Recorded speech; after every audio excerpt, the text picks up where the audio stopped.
Your energy, from the interviews I've read and just the music I've heard over the years, is just spot on, and it's got me going. I'm already like 10 times hyped, and I'm pretty hyped up normally, so.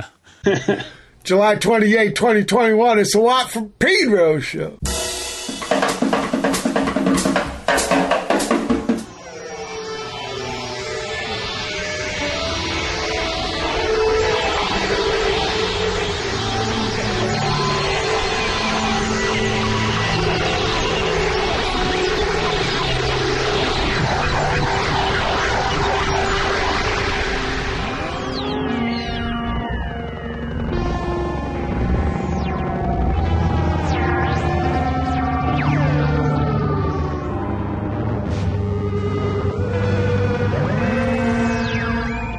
I've got all the way from Boston, Mr. Bill T. Miller. Brother Bill, please bring for us your earliest musical recollection. It's a long, convoluted stream of memories because it was many decades ago. I was born in 56. Oh, 1 year before what? Yeah. Fast forward to my second birthday.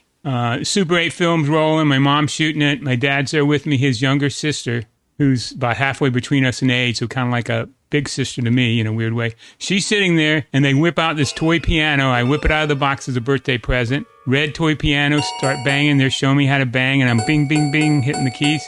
My dad hands me a little music with maybe Mary Had a Little Lamb or Row, Row, Row Your Boat or something on, and I toss that aside and go into full-on bang mode. And the Super 8 film of this. And then I proceed to eat cake and become addicted to sugar and music forever. Now, you think one of the reasons why you can recall a memory when you're 2-year-old is because it got filmed on the Super 8? Exactly. That's why I mentioned that clearly. I mean, it's almost every memory I have before, 7 years old is only induced by the pictures or the films. So I didn't really even know that had happened. Decades later, I resaw the film and go, wait, and I just bought a toy piano a few months ago, and then coincidentally, it looked just like that one, red toy piano. I mean, granted, there's only 8 colors. No accident, Bill. That was no accident. Can I ask you, you said Super 8, so there was probably no audio, right? No audio. That's the sad part. You were miming it. You were doing a little Marceau. Well, I was playing the hell out of it, having no clue what was going on. The document only shows the mime version. Exactly. So, Bill, besides that toy piano, which was a gift for the second B-Day, which is pretty bitching of your family. Oh, they're great. To invest in your future like that. But was there other instruments in the pad you grew up? I don't really know what was going on at that age, of course, but you fast forward a few years. My dad had a stereo system that was high-tech. He was a scientist and had books, and he had a whole row, maybe 100 records, maybe more, I don't remember, of classical and jazz. And so he had the stereo. That was his main hobby. He didn't really have anything but books in this. And he had, 2 EV 15-inch speakers, tweeters, separate preamp. And his whole thing was invested in that. He didn't have a lot of frills and, worked as a teacher. So he ended up becoming a college teacher eventually. My mom's quite the great mom and later became a kindergarten teacher. And so she's probably playing, kids' records from... I could list a bunch, but you know what I mean, where she rhymes. And sure. And so these are the days when they called a sound system like that a hi-fi. Exactly. High fidelity, hi-fi stereophonic sound. Right, and later I figured out somewhere in there that he had a ukulele, which I still have. Later, he's in just about turned 90, and he gave that to me a while back. And so I plunked on that a little bit. He showed me Ain't She Sweet, which I believe is that Hank Williams. And... Hey Good Looking, or maybe it's the other way around. Hey maybe Good Looking, Hank Williams for sure. D. Boone, yeah, maybe that's what it is. So he showed me those, but somewhere in there, I figured out he had a clarinet in the closet, and he had been playing clarinet when he was going to college with his brother, and had a little jam thing that they did, and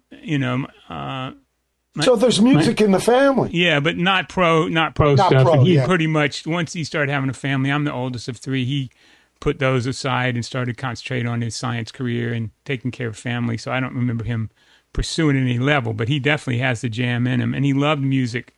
He was a hi-fi collector, and he'd wire up some speakers and stuff like that. So that's where my engineering came from.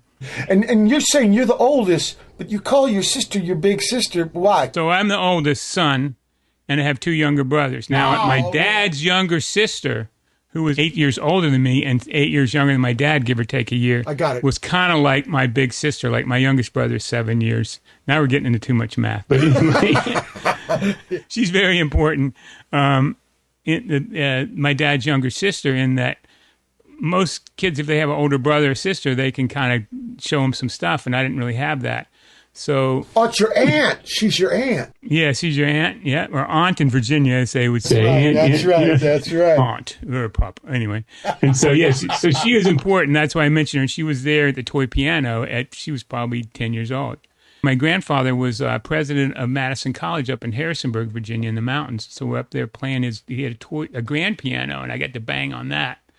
And she's right there with us, me and my middle brother. And I remember immediately somewhere, I always remember going to the bass strings, bass is a space, and I was already in it. And I was like, boom. And then I found that pedal, which I could barely reach. So I'm reaching on one side, hitting the bass. I don't know, I'm 10, 9, I don't even know. No, probably 8. And I'm hitting the bass pedal, getting the sustain and bringing that thing. And then later I'd pluck the bass strings. So that was probably when I started to really have a real instrument in my hands. Well, let me ask you about school. Were you in the marching band or the choir, shit like that? Closest thing I came to was early grade school. They had the flutophone, which is a little plastic flute with like basically with holes. Like a what? Like a recorder. Recorder, yeah. And they called it the flutophone, and it had a little bell end on the end, but it was exactly like a recorder. Exactly, right, it was it's diatonic. It's got holes. I learned basic, kind of how to decipher music. The what is it? Every boy must. I don't even remember it now. You mean about how to read music on the staff? Yeah, but paper. There was every good boy does fine always. Yeah, it was different. All cars eat gas. Yeah, it's different for the bass, different for the treble. Can you remember the first record you bought with your own money? Fast forward, we're in Christmas, and I literally know every detail of this because this is a story that this is really the first real memory.